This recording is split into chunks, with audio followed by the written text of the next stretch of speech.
Assalamualaikum warahmatullahi wabarakatuh. Bismillahirrahmanirrahim. Alhamdulillahi rabbil alamin. Wabihi nasta'inu ala umuri dunya waddin. Wassalatu wassalamu ala ashrafil anbiya'i wal mursalin. Sayyidina Muhammadin wa ala alihi wa sahbihi ajma'in. Allahumma faqihna fid din wa 'allimna at-ta'wil amma ba'du. Qala al-musannifuna rahimahumullahu ta'ala wa nafa'ana bihim wa bi'ulumihim wa amaddana bi asrarihim wa bikum fid dharaini amin. Bismillahirrahmanirrahim. Mari kita melanjutkan ngaji kitab Durusul Balaghah. Sekarang kita memasuki pembahasan terkait majaz mursal. Majaz mursal ini termasuk bagian dari majaz lugawi mufrad. Sebelumnya sudah dijelaskan bahwasanya majaz secara umum itu dibagi menjadi dua. Pertama disebut dengan majaz akli. Kemudian yang kedua disebut dengan majaz lugawi. Nah, majaz lugawi ini dibagi menjadi dua. Pertama mufrad, yang kedua murakkab. Yang disebut dengan majaz lugawi mufrad adalah majaz yang terjadi pada lafaz atau kata. Sementara yang disebut atau yang dimaksud majaz lugawi murakkab adalah majaz yang terjadi pada kalimat atau lafaz murakkab. Kemudian majaz lugawi mufrad ini dibagi menjadi dua. Pertama disebut dengan isti'arah, dan ini sudah selesai pembahasannya. Dan yang kedua disebut dengan majaz mursal. Nah, sekarang akan menjelaskan majaz mursal. Kapan majaz lugawi mufrad ini disebut dengan majaz mursal? Yaitu apabila hubungan alaqah antara makna asli dan makna majaznya adalah ghairul musyabahah, bukan keserupaan. Jadi kalau hubungannya antara makna asli dan makna majaznya ghairul musyabahah, bukan keserupaan, maka disebut dengan majaz mursal. Apabila hubungannya antara makna asli dan makna majaznya adalah musyabahah, keserupaan, maka disebut dengan isti'arah. Al-majazul mursalu, majaz mursal. Apa yang dinamakan majaz mursal? Wah, adapun al-majazul mursal, majazun ialah majaz. Yang disebut dengan majaz di sini adalah al-lafzu al-musta'malu fi ghairi ma ala. Namun alaqahnya apa? Li alaqatin ghairil musyabahati ma'aqarinatin maniatin min iradatil maknal asli. Ini kalau ingin diperlengkap ya. Huwa, adapun majaz mursal, majazun ialah majaz. Alaqatuhu, yang adapun hubungannya majaz. Ghairul musyabahati, ialah bukan keserupaan. Jadi apabila hubungan antara makna asli dan makna majaznya ghairul musyabahah, bukan keserupaan, maka disebut dengan majaz mursal. Nah, alaqah ghairul musyabahah ini bentuknya banyak. Sehingga karena alaqah ghairul musyabahah bentuknya banyak, maka majaz ini disebut dengan mursal. Mursal itu artinya yang dilepaskan. Dilepaskan dari apa? Dari alaqah tertentu, dari alaqah khusus. Karena memiliki banyak alaqah. Karena terlepas dari ikatan alaqah khusus, alaqah tertentu, misalnya hanya satu alaqah, maka majas ini disebut dengan majas mursal. Yang pertama, bentuk dari majas mursal. Kasababiyati, seperti sababiyah. Yang dimaksud dengan sababiyah yaitu sebab. Artinya itlaqus sabab wa iradatil musabbab atau wa iradatul musabbab. Yang disebutkan sebabnya, namun yang dimaksud adalah musabbabnya, akibatnya. Ini yang dimaksud dengan as-sababiyah. Contohnya, fi qaulika, di dalam perkataan ini, azumat, besar, yadu fulanin, apa yadu fulan, indi, di sisiku. Ai, artinya, nikmatuhu, nikmat pemberian fulan, allati, yang sababuha, adapun sebabnya allati, al yadu, ialah tangan, Lafat yang terjadi majas di sini yaitu pada lafat yad. Makna asli dari yad ini adalah tangan.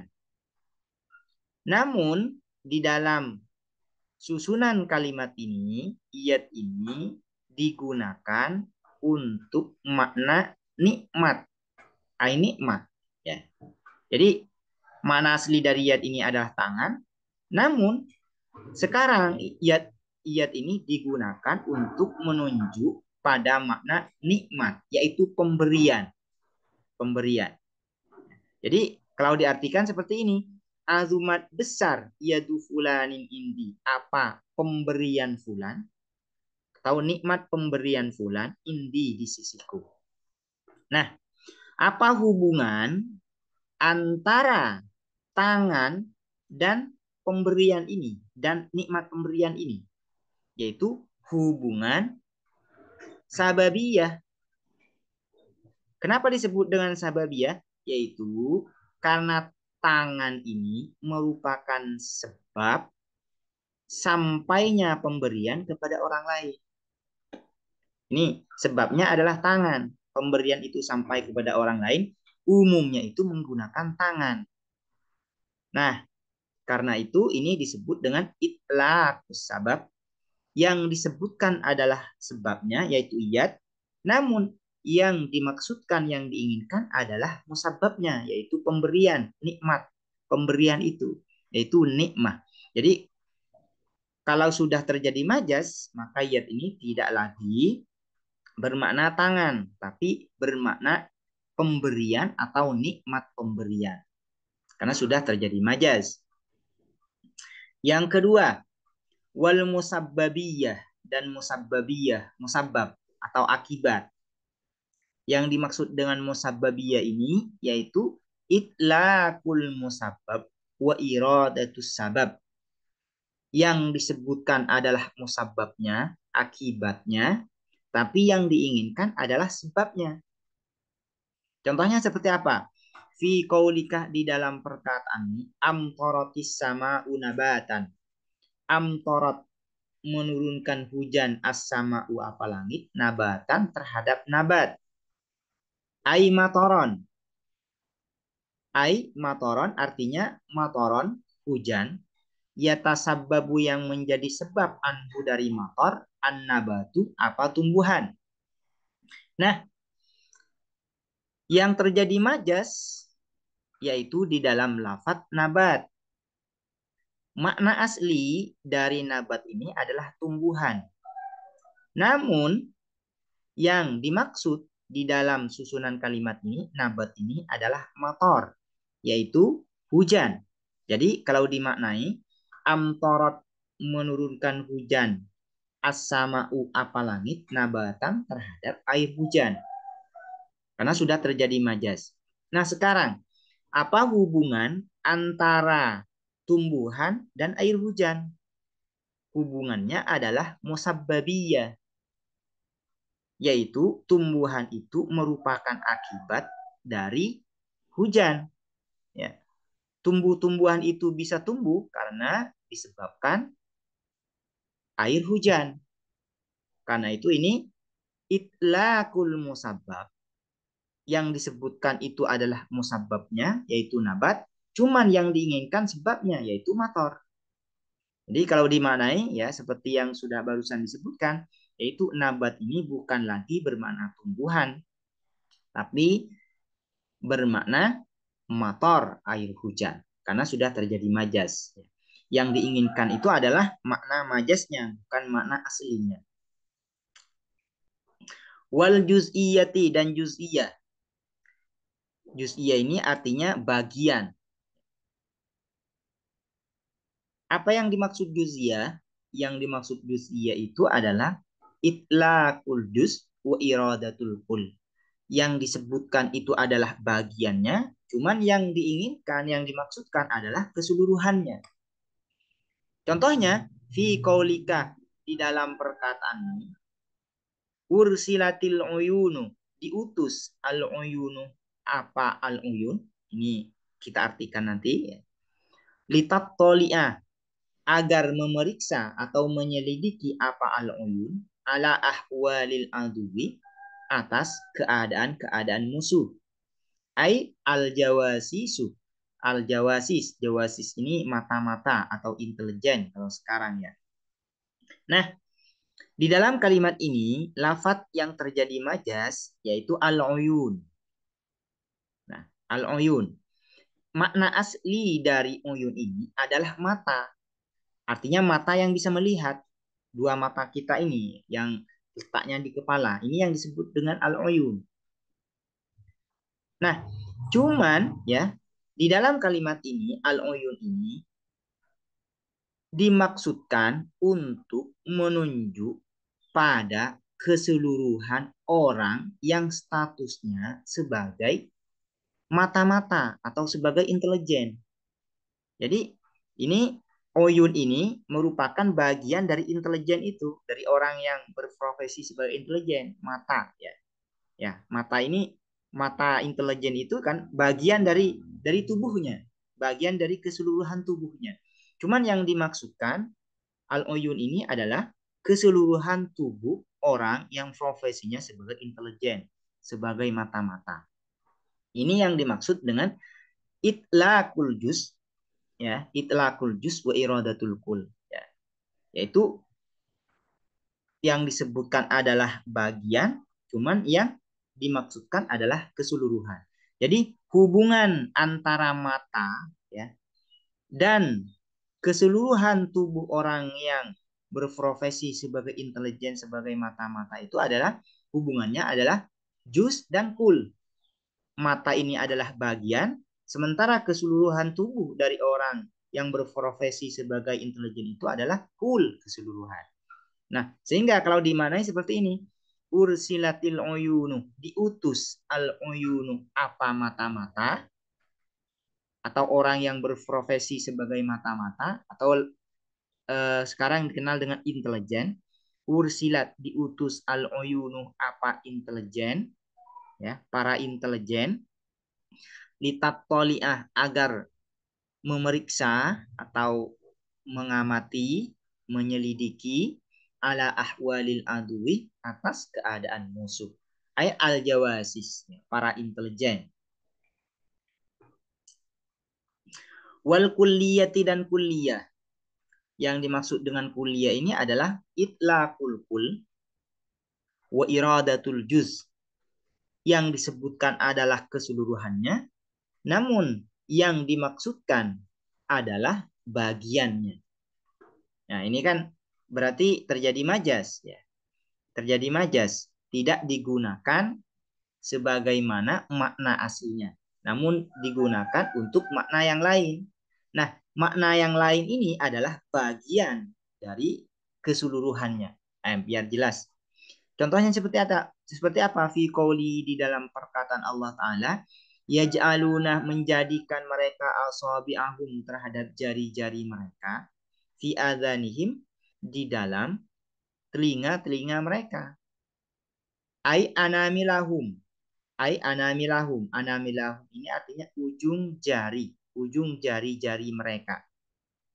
Di sini yang terjadi majas yaitu di dalam lafaz asabi'.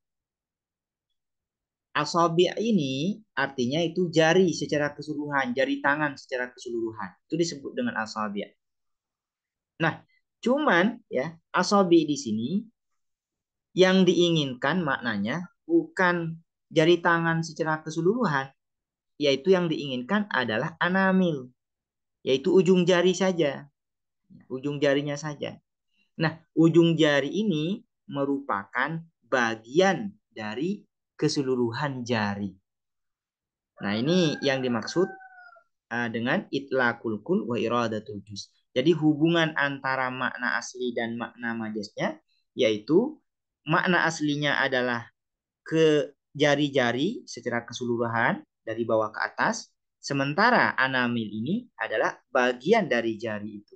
Itu bagian, ujung itu kan bagian dari keseluruhan jari-jari itu. Ini yang dimaksud dengan itlaqul kul wa iradatul juz. Dan ini majas, ya. Kenapa disebut dengan majas? Itu karena asabi ini digunakan bukan pada makna aslinya, melainkan pada makna lain. Yang mana makna lain ini ya hubungannya dengan makna aslinya adalah makna lain ini merupakan bagian dari makna aslinya. Nah, yang kelima, waktibari makana, dan memperhatikan sesuatu karena yang telah ada apa atau yang telah terjadi apa. Jadi itlaku makana alama yakun. Artinya yang disebutkan itu yang telah ada sebelumnya, cuman yang diinginkan adalah yang terjadi sesudahnya, yang ada sesudahnya. Misalnya seperti ini. Fi qouli ta'ala, di dalam firman Allah Ta'ala. Wa atul yatama, dan memberikanlah kalian al yatama kepada al yatama amwalahum terhadap harta al yatama. Ai al balighina, terhadap anak-anak yang sudah balighh. Di sini yang terjadi majas yaitu al yatama. Nah, al yatama ini makna aslinya adalah anak-anak yatim. Siapa itu anak yatim? Yaitu man la abalahu qoblal bulu. Orang yang tidak memiliki ayah karena mati sebelum dia mencapai usia baligh. Ini yang disebut dengan yatim. Nah, anak yatim itu hartanya ya dititipkan kepada walinya atau kepada orang yang bertanggung jawab. Setelah anak yatim ini balik, baru harta itu diberikan kepada anak yatim. Nah, al-yatama di sini bukan digunakan untuk menunjuk pada makna aslinya, yaitu anak yang tidak memiliki ayah sebelum usia balik, melainkan digunakan kepada makna lain, yaitu anak-anak yang balik. Jadi kalau dimaknai seperti ini, wa'atul yatama, dan memberikanlah kalian al yatama kepada anak-anak yang sudah balik, amwalahum, terhadap harta-harta al yatama, anak-anak yang sudah balik itu. Nah, apa hubungan antara makna asli dan makna majasnya al balighi ini? Hubungannya adalah karena sebelum anak yatim itu mencapai balik, sebelumnya dia berstatus sebagai anak yatim. Sebelumnya sudah berstatus anak yatim. Karena itu yang disebutkan adalah status sebelum balik, status dia sebelum balik. Cuman yang diinginkan maknanya adalah status dia setelah balik, status baliknya itu. Ini yang disebut dengan i'tibari makana. Yang keenam, wa'tibari ma yakunu, dan memperhatikan sesuatu yakunu yang akan terjadi apa ma, atau yang akan ada apa ma. Ini yang dimaksud dengan i'tibari ma yakunu, ay itlaku ma yakunu, ya, itlaku ma yakunu wa iradatu ma kana.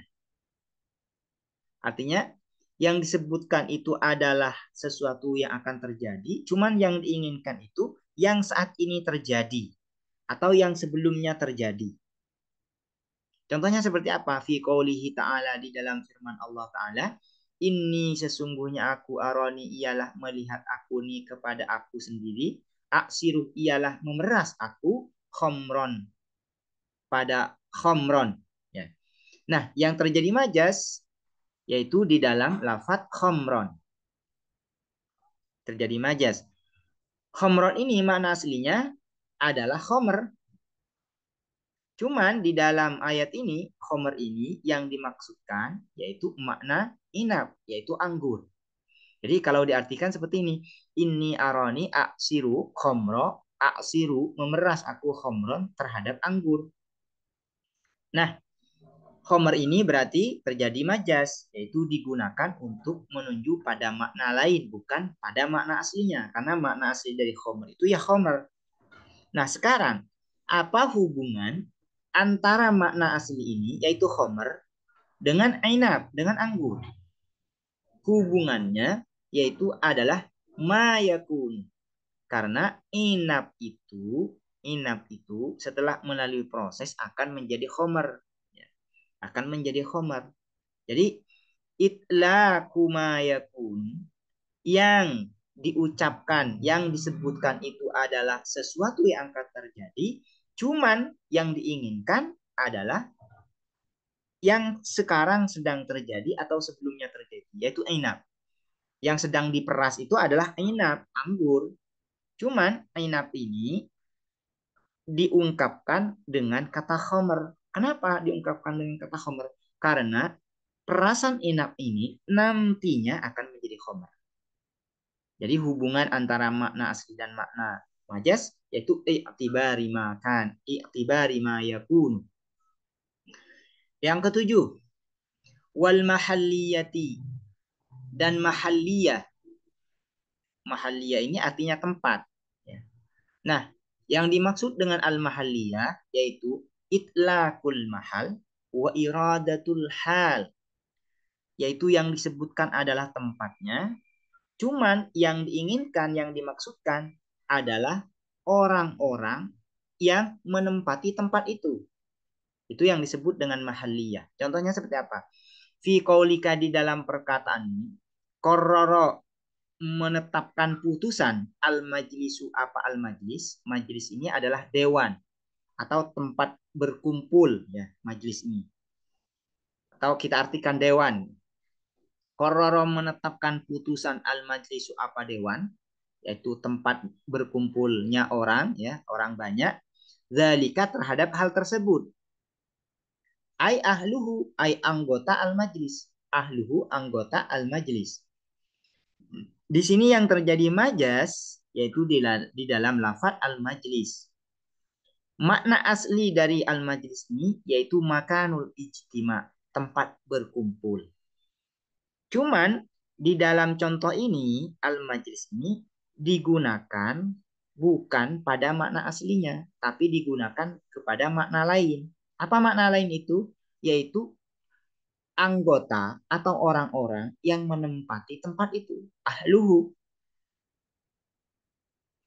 Sekarang, apa hubungan antara makna asli dengan makna majasnya, yaitu mahalliyah? Karena al-majlis ini merupakan tempat dari orang-orang yang menempati tempat itu. Karena itu ini itlaqul mahal, menyebutkan tempat, wa iradatul hal, dan yang diinginkan adalah orang-orang yang menempati tempat itu. Jadi kororol majlisu kalau diartikan seperti ini. Kororol majlisu dalika menetapkan putusan al majlisu apa anggota dewan, siapa anggota dewan dalika terhadap hal tersebut. Kenapa dimaknai sebagai anggota dewan? Ya, karena ini sudah terjadi majas, bukan makna aslinya yang diinginkan, tapi makna majasnya. Sekarang yang terakhir yang 8. Wal haliyah.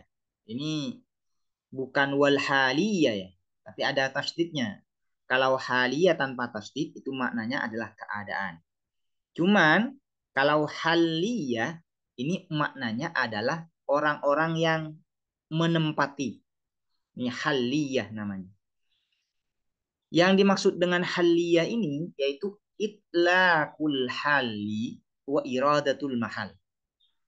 Yang disebutkan itu adalah sesuatu yang menempati, cuman yang diinginkan adalah tempatnya. Contohnya, fi qaulihi ta'ala, di dalam firman Allah Ta'ala, fa fi rahmatillahi hum fiha khalidun. Fa fi rahmatillahi, maka di dalam surga rahmat Allah, hum adapun mereka, fiha di dalam rahmatillah, khaliduna ialah kekal. Ai jannatihi, ai surganya Allah. Nah, di sini yang terjadi majas di dalam kata rahmah. Di dalam kata rahmah. Nah, makna asli dari rahmah ini yaitu rahmat Allah Subhanahu wa taala atau kasih sayang Allah Subhanahu wa taala. Namun, makna yang diinginkan dari rahmat ini di dalam contoh ini yaitu jannah, surga. Sekarang, apa hubungan antara rahmat dan surga? Yaitu hubungannya rahmat itu yang menempati surga, sementara surga itu adalah tempatnya rahmat. Itu hubungannya, itu hubungan antara hal dan mahal. Hubungannya adalah yang menempati dan yang ditempati. Kemudian karena sudah terjadi majas, maka maknanya bukan lagi rahmat tapi jannah. Fa fi rahmatillahi, maka di dalam surga Allah, hum adapun mereka, fiha di dalam rahmatillah, khaliduna ialah kekal. Jadi itu merupakan penjelasan dari majas mursal dan beberapa alaqah di dalam majas mursal. Sebenarnya masih ada beberapa alaqah yang lain di dalam majas mursal ini. Cuman bagi mubtadi, bagi pemula, 8 ini sudah sangat cukup ya untuk mengetahui alaqah ghairul musyabahah, hubungan yang bukan keserupaan yang terjadi di dalam majas mursal. Demikian, semoga dapat dipahami dan bermanfaat. Assalamualaikum warahmatullahi wabarakatuh.